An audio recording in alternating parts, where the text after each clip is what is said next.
السلام عليكم ورحمة الله تعالى وبركاته. الإخوان، هذا المؤتمر الصحفي اللي قبل الاجتماع اللي وقع بين وزير خارجية المغرب ووزير خارجية الجمهورية الإسلامية الموريتانية، واللي الحمد لله أن بين لنا العلاقات الموريتانية المغربية علاقات جد متينة. وأيضا اللي فيه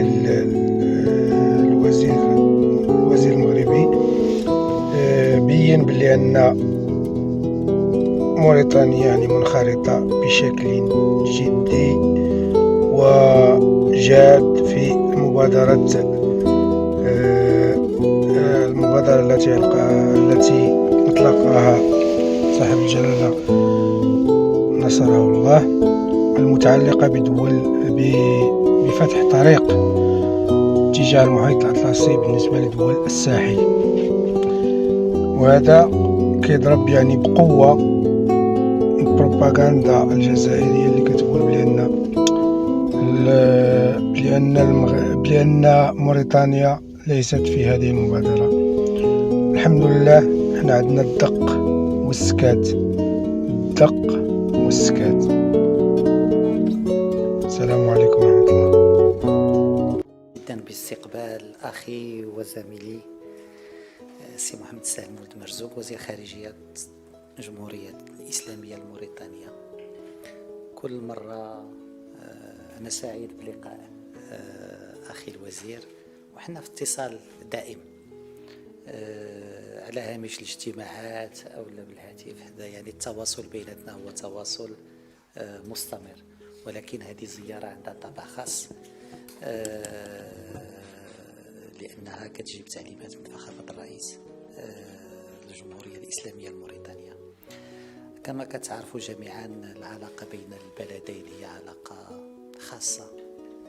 المغرب ما عندوش علاقة مماثلة للعلاقة اللي عنده مع موريتانيا. علاقات تاريخية، علاقات كتفرضها الجغرافية، علاقات كتفرضها روابط الدم، وعلاقات كيفرضها الجوار الجغرافي، والعلاقات الروحية القوية بين شعبي البلدين. لهذا كانت العلاقات مع موريتانيا عندها واحد الأهمية خاصة بالنسبة لجلالة الملك محمد السادس، واللي كان دائما حريص على تطويرها في كل المجالات، وكانت دائما دعم العلاقات المغربية الموريتانية حاضرة في تعليمات وتوجيهات جلالة الملك من منطلق هذه الروابط الاستثنائية اللي كتجمع البلدين. واللي في المكالمة الهاتفية الأخيرة اللي كانت بين جلالة الملك وفخامة الرئيس كان هنا التأكيد من الطرفين على أهميتها وعلى خصوصيتها. ومن ثم كانت يعني كانت اللي عند جلالة الملك الفخامة الرئيس واللي دوره في دعم الاستقرار والتطوير والتنمية في موريتانيا، ولكن كذلك دوره على المستوى الإقليمي اللي خلى بفضل فخامة الرئيس موريتانيا اليوم اللي أصبحت واحد قطب استقرار ضروري في منطقة الساحل وفي منطقة غرب إفريقيا. العلاقات يعني آلياتها كتشتغل بشكل إيجابي، وشفنا اللجنة المشتركة العليا انعقدت هذه في شهر مارس 22، وكانت توقيع الاتفاقيات وكانت مخرجات جد مهمة. واليوم الإرادة ديال والطموح جلالة الملك هي أن هذه العلاقة هذه يعني تاخذ كل الأهمية ديالها كعلاقة جوار، كعلاقة تاريخية، وكعلاقة إنسانية بحال اللي قلت استثنائية اللي ما عندش المغرب مثيل لها. تحدثنا أنا وأخي معالي الوزير حول العلاقات الثنائية، ولكن كذلك حول الوضع الإقليمي والقضايا الإقليمية الأخرى. وكانت مناسبة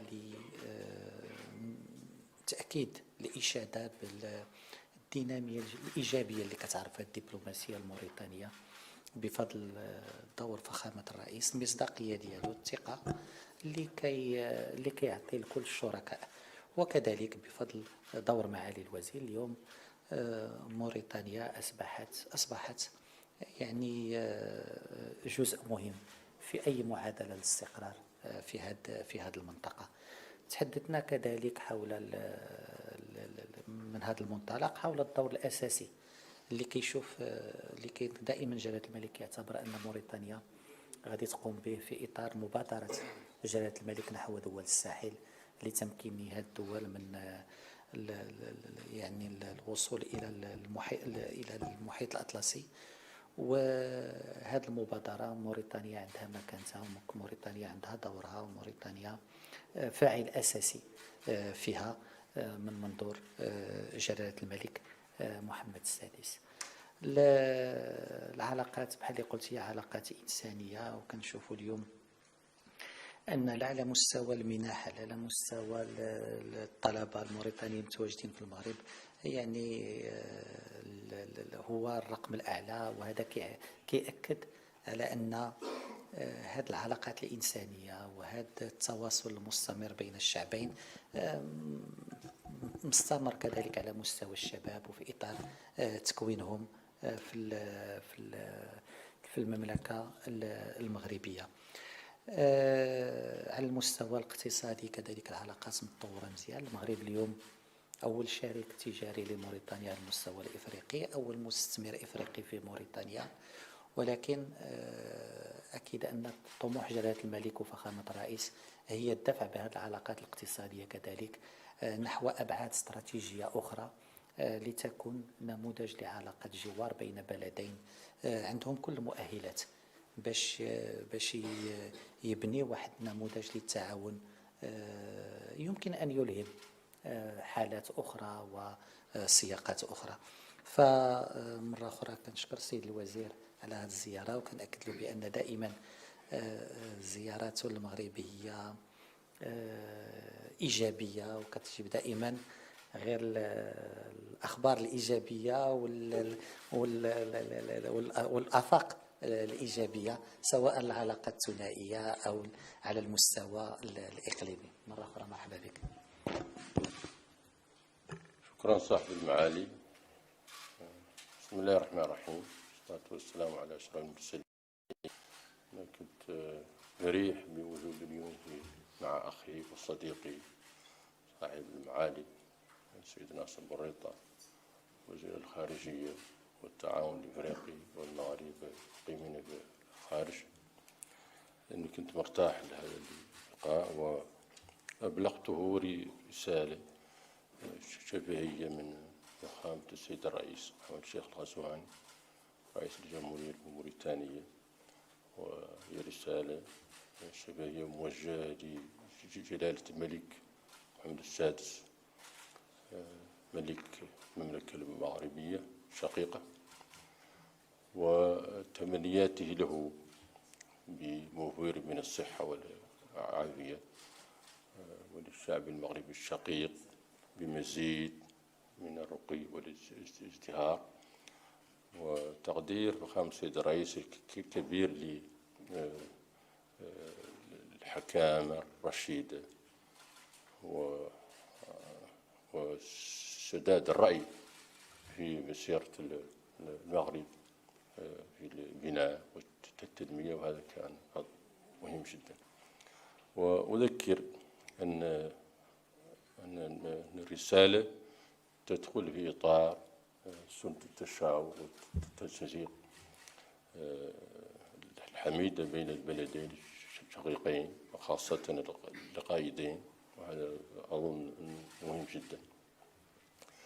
وجرت محادثات فعلا حول الأوضاع للمستوى العربي والإفريقي والإسلامي، والتحدث أيضا عن بعض من الكيانات اللي قائمة اليوم على المستوى الدولي، وهناك تطابق وجهات النظر في تحليل هذه الأمور، وهذا فعلا مهم جدا. والعلاقات الثنائية بين البلدين هي مبنية على أولا على نسيج قوي من المسائل. أولا الدين والدم كما قيل، العلاقات التاريخية كما ذكرت حالا، وهذا مهم وهذا يعطيه. إذن هناك مؤهلات لتعزيز وتطوير هذه العلاقات. ونختار نقول في هذا النطاق، لأن ما دام هناك هذا التنسيق بين القطاعين وبين قائدي البلدين، وهناك أيضا البحث دائم عن مصلحة البلدين وما يهم الشقاء الشعبين وتطلعات الشعبين أيضا. إذن كل الأمور تجد حل في إطار هذا التنسيق الذي هو، سواء كانت خاصة بعض الأمور عالقة حالا متعلقة بالشاحنات. قلت معالي الوزير حالا أن هناك مسلسل سيجد حله، ولا بد من يجد حل في إطار التنسيق بين البلدين. وهناك فعلا آفاق إن شاء الله لتعزيز هذه العلاقات وتعميقها حول اتجاه إن شاء الله آفاق أرحب إن شاء الله وأوسع. وإن شاء الله شاكر معالي الوزير وأخي العزيز على الاستقبال الحار، وهو دائما استقبال أخوي ومثمر وإيجابي. شكرا.